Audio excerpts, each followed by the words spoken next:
the noise that we are experiencing in the country. Jatend migao ma jotich mag piny owacho Justin Muturi owuok oko kendo dhi nyime gi mako amen kod jatend piny Kenya William Ruto. Kalose kar chung e od bura, Muturi kawuono oseyo piny owacho kuom chako chenro mag dongruok mathoth bang'e to ok tieki. Muturi mane twak e nyim komiti mar od bura mochung'ne jotich yango ni jotich mane tiyo e bwo bad migepe mag piny owacho mane oketh oko dhi riembi tich kolero ni biro miyo gi tiegruok manyien kendo tero gi e bede migepe mamoko mag piny owacho.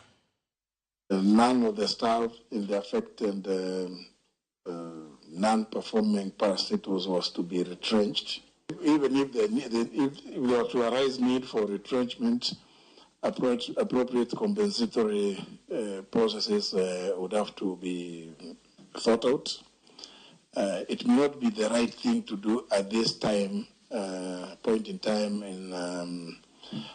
given our economic situation in the country.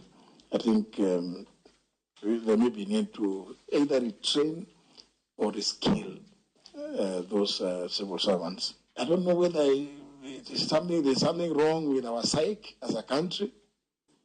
Because the chairman, I'm saying this because I've traveled around this country.